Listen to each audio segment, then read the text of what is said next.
मन माझे श्री सद्गुरुनाथा, कृपा करुणी मज अनाथा, निरसली भव दुःख व्यथा, तत्काळ तुझिया प्रसादे, अनंत वाणी अनंत ध्यास, वृथा संदेह या जीवास, पारख बोध करुणिया खास, मुक्त केले बंधनी, तुझी स्थितीचा विचार, वदवी जीवा नित्य सार, इतुकी कृपा करी मजवर, जीवोद्धारा कारणे, बहुपकारांची तुरासी, ज्ञानबोध नित्य पाजिसी, जवळीच ठेवी अनंतासी, कर जोडुनी विनवितो श्री सद्गुरुनाथ महाराज की जय.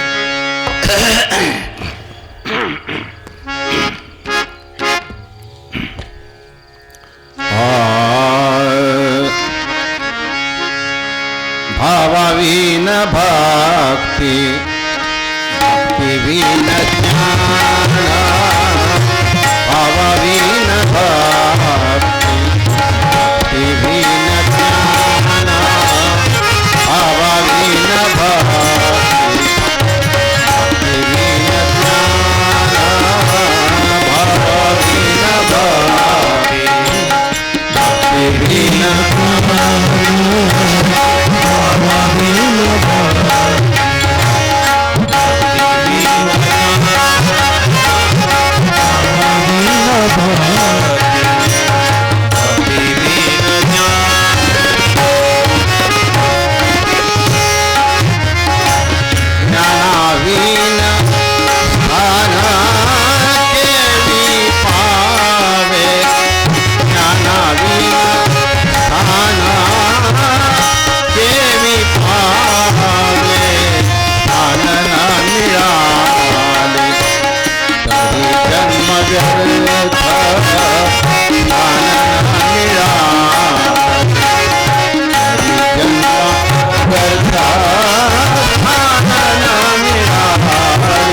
गणनाथ महाराज की जय.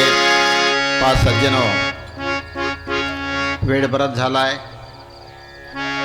आणि आतापर्यंत आपण मनुष्य जीवनामध्ये सगळ्यांनाच माहीत आहे, जन्माच्या पहिल्या क्षणापासून तर मरणाच्या शेवटच्या क्षणापर्यंत नाना प्रकारच्या दुःखातून जीवाला जावं लागते. पण साधू संतांनी दोन गोष्टी सांगितल्या आपल्याला. नरदेहधारी जीवांना दुःख का निर्माण होते, दुःखाचं कारण काय आणि ते मिटवण्यासाठी उपाय कोणते, संतांनी सांगितलं. पण आपण लक्षात घेतलं का? नाही. आज आपण थोडं विवेचन पाहू. माणसाच्या जीवनामध्ये दुःख येण्याचं कारण काय आहे? तीनच गोष्टी आहे. संत लिहितात, देह विषय अनुमान सुख, दुःख का कारण जान, निरासक्त चैतन्य स्थिती, प्रगट मुक्त सुखमान. या साखीमध्ये संत लिहितात, देह विषय आणि अनुमान सुख या तीन गोष्टी फक्त दुःखास कारणीभूत आहे. संतांचा सिद्धांत आहे, आपल्या जीवनामध्ये जे काही दुःख येते ते दुःख कोणी निर्माण करत नाही. देव नाही, ईश्वर नाही, परमात्मा नाही, वातावरण नाही, कायदा नाही, आई वडील नाही, कुणामुळे दुःख प्राप्त होत नाही. तुम्हाला सगळ्यांनाच पाठ आहे. रामायणामध्ये ज्यावेळेस श्रीराम प्रभूला वनवासात जायची वेळ आली तेव्हा भरताला खूप दुःख झालं, रडायला लागले. श्रीराम प्रभू म्हणाले, अरे बाबा, मनुष्य दुःख आल्यानंतर रडतो का? रडण्याचं कारणच असं असते, त्याला कळत नाही दुःख कशामुळे येते म्हणून. नको अश्रू ढाळू आता पूस लोचनास, तुझा आणि माझा आहे वेगळा प्रवास. माझा आणि तुझं जीवन वेगळं आहे, काही रडू नको. जे दुःख माझ्या पदरी आलं आहे ते पदरी आलेलं दुःख संतांच्या सिद्धांतिक ज्ञानानुसार ज्याला दुःख भोगावं लागते त्याचंच कर्म असते. आपण तीन गोष्टी जन्मभर करत राहतो आणि त्याच गोष्टी आज पाहायचं आहे आपल्याला. देह विषय अनुमान सुख. देह म्हणजे देहध्यास. आता हा जो जीव आहे आपला, आपल्या शरीरामध्ये, मी एक स्पष्ट गोष्ट करतो. तुमच्यासमोर जे अनंत महाराज बसून आहे खुर्चीवर, ते दिसणारे अनंत महाराज होय की अनंत महाराजाचं शरीर होय? करता येईल का विचार? खुर्चीवर बसून आहे ते अनंत महाराज होय की अनंत महाराजाचं शरीर होय? शरीर होय. हे अनंत महाराजाचं शरीर आहे. अनंत महाराज कुठे आहे? कुठे आहे अनंत महाराज?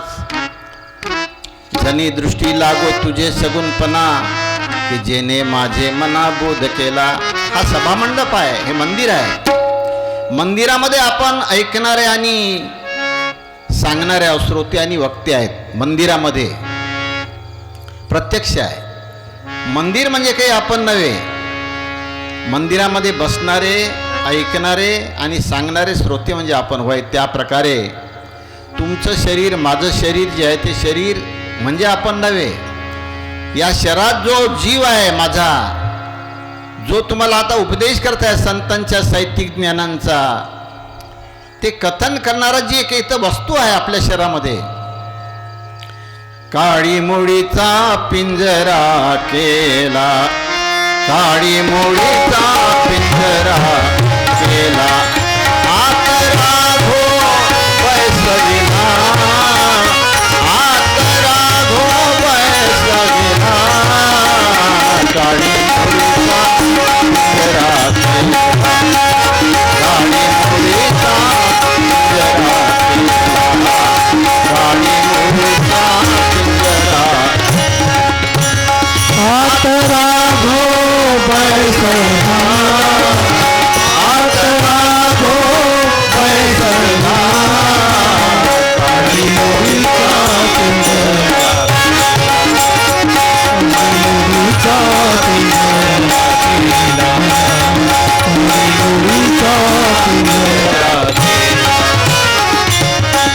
तुकाराम महाराज म्हणतात हा आपलं जे शरीर आहे काळी मोडीचा पिंजरा आहे.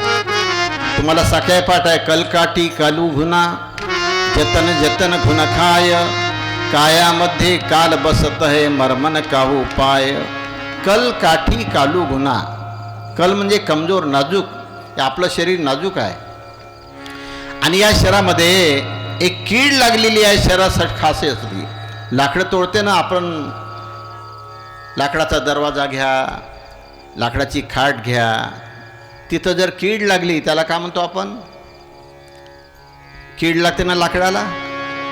हां तर तो किडा जो आहे तो वरूनचं लाकड तसंच दिसते आतून कीड राहते. ते लाकूड कीड एक एक दिवस खात राहते त्याला. त्या प्रकारे आपलं शरीराला काळ हा पोखरत आहे. शरीर जे आपण आपलं आपलं म्हणतो ते आपलं शरीर आहे. शरीर म्हणजे काही मी नव्हे आपण हा जीव आहोत.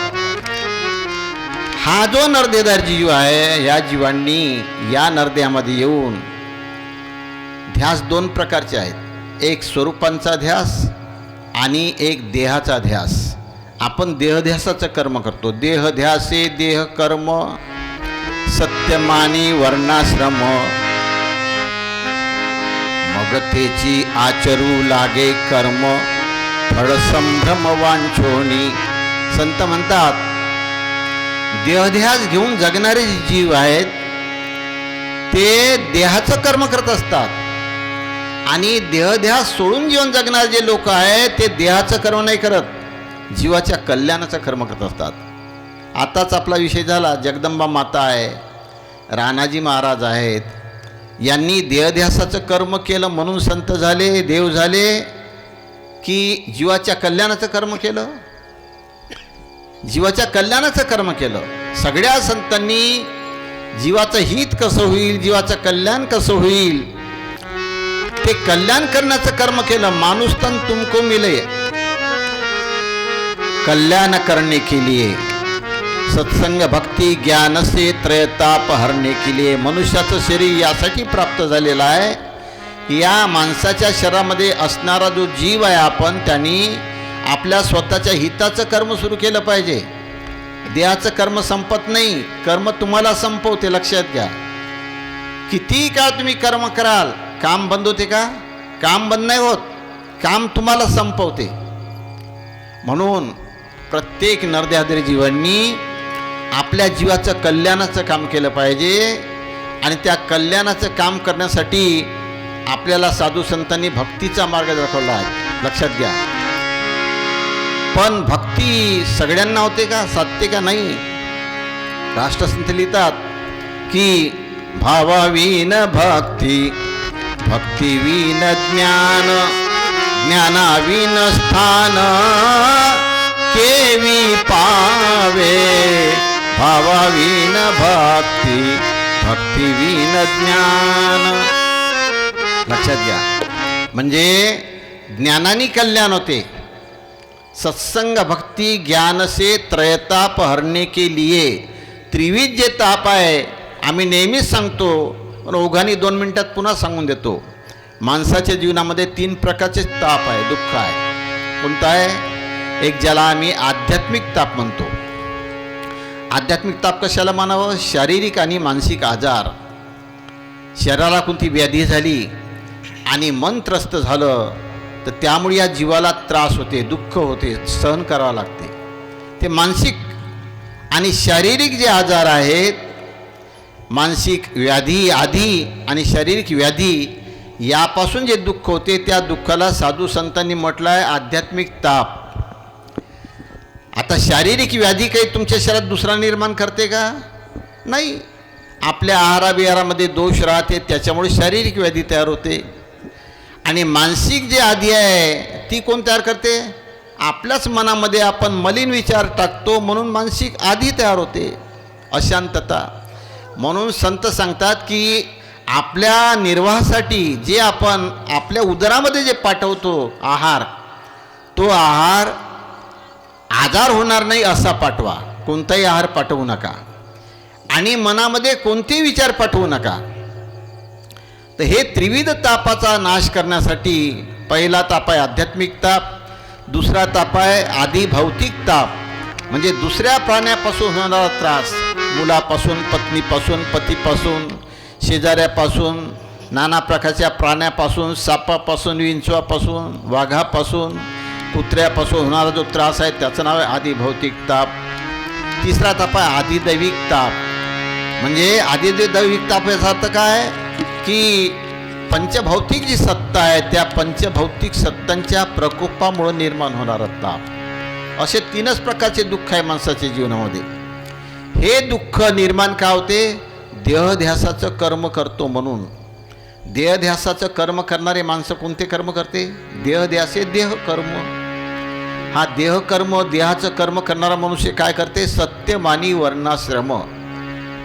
आपण सत्य मानतो आम्ही अमुक जातीचा आहो, आम्ही अमुक पंथाचा आहो, आम्ही अमुक वर्णाचा आहे.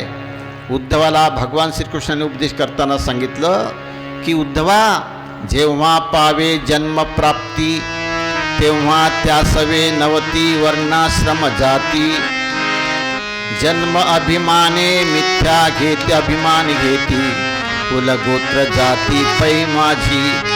उद्धवा, जेव्हा माणसाचा जन्म होतो आईच्या गर्भामध्ये, ज्यावेळेस आपण आपलं शरीर तयार करतो त्यावेळेस या जीवाला काही माहीत नव्हतं मी बंजारी आहो का ब्राह्मण आहो का कोमटी आहो, दत्तपंथी आहो का कबीरपंथी आहो, मोहितकार आहे की जाधव आडनाव आहे. माहीत होतो का पोटात असताना? आईच्या पोटात असताना याला माहीतच नाही आपण कोणाचं कोण होय. याला देवही माहीत नाही, याला धर्मही माहीत नाही, याला जातही माहीत नाही, काही माहीत नाही. मी किती वर्ष जगणार आहो हे माहीत नाही. परंतु जन्म झाला की तिथून अभिमान तवरते. मी ब्राह्मण आहो, मी बंजारा आहो, मी कोलाम आहो, मी गोंड आहो. हा अभिमान होते तयार माणसाला. आणि जो अभिमान माणसाला आपल्या जीवनामध्ये होतो तो मिथ्या असतो, लक्षात घ्या. म्हणून प्रत्येकाने हा अभिमान टाळला पाहिजे, मी कोण आहोत.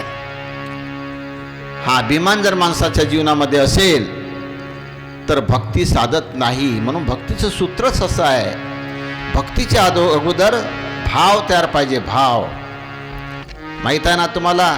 तुमच्या चर्चेमध्ये नेहमी ते भाव 4 प्रकारचे आहे. कुणाला वाटते कर्ता भाव, कुणाला वाटते देहभाव, कुणाला वाटते आत्मभाव आणि कुणाला वाटते स्वभाव. 4 प्रकारचे भाव आहेत. देहभावाचा अर्थ काय आहे?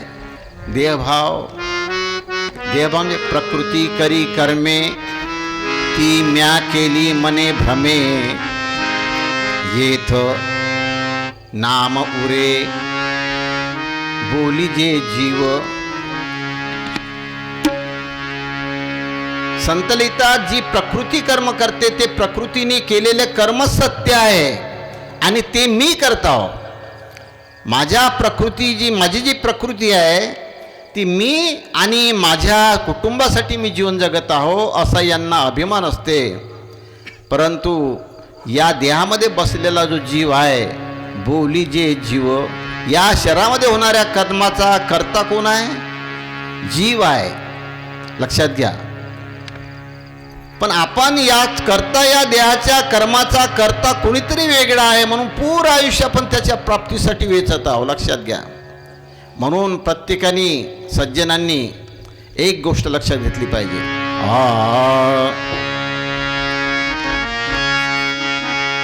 आदिभाव सार, एकच झाला का? आदिभाव सार शुद्ध ती भूमिका, आदिभाव सार शुद्ध ती भूमिका, आदिभाव सार शुद्ध ती भूमिका, आदिभाव सार शुद्ध ती भूमिका, आदिभाव सार शुद्ध ती भूमिका, आदिभाव सार शुद्ध ती भूमिका.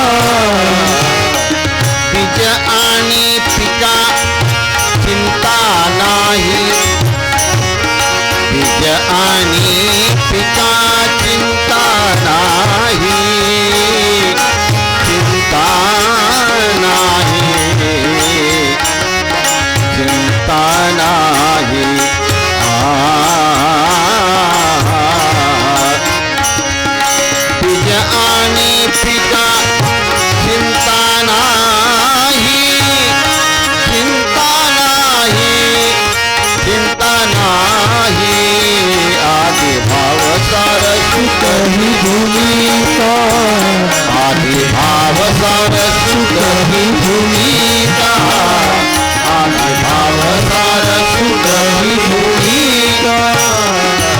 तुम्हाला सगळ्यांना अनुभव आहे. सुभूमी अन उत्तम कन उगवेना पर्जन्याविना तैसे अध्यात्म निरूपण नसता होय. जर पीक घ्यायचं असेल आपल्याला अर्थोत्पादन करायचं असेल तर काय करावं लागते. सुभूमी अन उत्तम कन जमिनीची मशागत करावं लागते. केलेल्या मशागती केलेले जी जमीन आहेत तर जमिनीमध्ये पेरणीसाठी उत्तम बी आणावं लागते. नरदेय क्षेत्र जे आहे हे क्षेत्र एक जमीन आहे. या जमिनीमध्ये आमच्या राणा महाराजांनी तुकारामांनी एकनाथांनी उत्तम बीजाची पेरणी केली आहे. लक्षात घ्या. आणि उत्तम बीजाची पेरणी केल्यानंतर या नरदेय क्षेत्रामध्ये उत्तम बीजाची उगवणी होणार आहेत. आम्ही नेहमीच सांगतो मशागत करणं, बियाणं बी पेरणं, उगवणं, ते पाळणं, त्याला मोठं करणं, सांगवणं, सांगवलेला मार घरी आणणं, घरी आणलेलं गहू दाणे ज्वारी दळणं, दळलेलं स्वयंपाक करणं, स्वयंपाक केलेलं खाणं आणि खाल्लेलं पचवणं, तेव्हा आपलं अनाज कमी आलं. एवढ्या प्रक्रिया करावं लागते. त्या प्रकारे मित्र हो, आपण जीवन जगत असताना एक गोष्ट लक्षात दिली पाहिजे. आधी भाव सार शुद्ध ती भूमिका. अगोदर आपला जो भाव आहे तो पक्का केला पाहिजे. आपण म्हणतो जीवन जगत असताना देहभावयुक्त कर्म करतो आपण. अरे देह कसं कर्म करणार आहे? साधी गोष्ट आहे ना. आत्मा नसता देहांतरी तरी ते प्रेत सचराचरी आत्मा असता सकळ करी देह संगे. आता मी तुमच्याशी बोलत आहो, माझं तोंड बोलत आहे की मी बोलत आहो? कोण बोलत आहे? तोंड बोलत आहे का? नाही. माझे डोळे पाहता की मी पाहत आहो? मी ऐकत आहो का कान ऐकत आहे? तुम्ही ऐकत का तुमचे कान ऐकत आहे? हा काय म्हणतो? मी बोलतो. मी बोलतो म्हणजे कोण बोलते? शरीर हे साधन आहे. मगाच पहिल्या प्रवचनामध्ये सांगितलं ना, मी कानाने ऐकतो, मी तोंडाने बोलतो, मी जिभेने स्वाद घेतो, मी हाताने काम करतो. हे कर्म करण्याचं साधन आहे शरीर. आणि या शरीराकडून कर्म करून घेणारा कर्ता बाहेर नाही आहे. तो कुठे आहे? देहात आहे. आत्मा शरीरी वर्ततो, इंद्रिय ग्राम चेष्टवितो, नाना सुख दुःखे भोगतो देहात्मयोगे. हा जो कोणीतरी आपल्या शरीराचा कर्ता बाहेर आहे, ईश्वर आहे, ब्रह्मा आहे, अदृश्य शक्ती आहे, हा भाव जोपर्यंत आपल्या अंतःकरणामध्ये आहे तोपर्यंत आपल्या हातून जे कर्म आहे, देह बुद्धी धरुणी चित्ती चित्ती, देह बुद्धी धरुणी चित्ती चित्ती, देह बुद्धी धरुणी चित्ती चित्ती, देह बुद्धी धरुणी चित्ती चित्ती, देह बुद्धी धरुणी चित्ती चित्ती,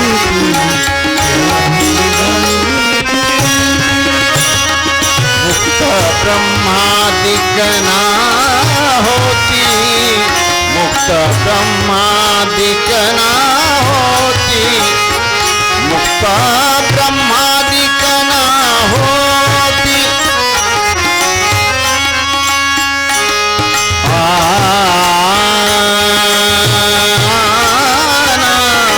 मुक्त ब्रह्मादिगणा होती होती.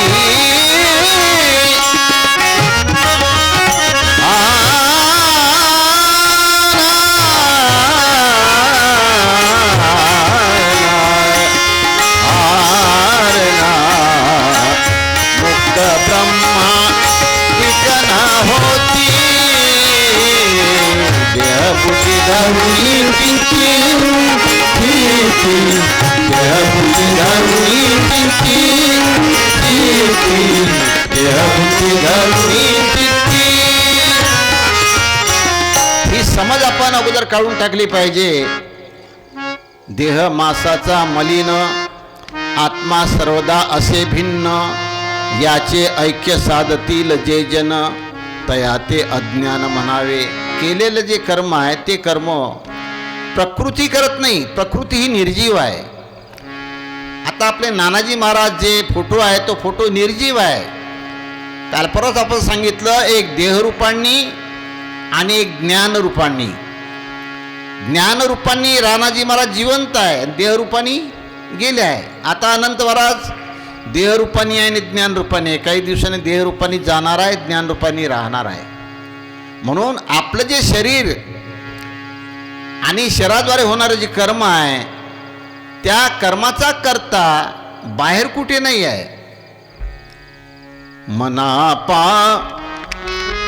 करिला करीतो हा बोध, मनासी करी पारे बोध, मनासी करी पारे बोध, मनासी करी पारे बोध, मनासी करी पारे बोध, मनासी करी पारे बोध.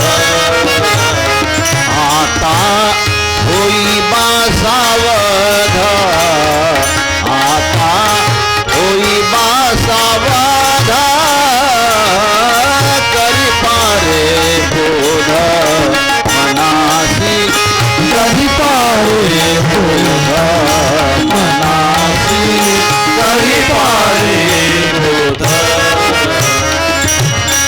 संती सांगितले ते घेई ध्यानी मनी, संती सांगितले ते घेई ध्यानी. बाहेर तो देव नाही त्रिभुवनी, बाहेर तो देव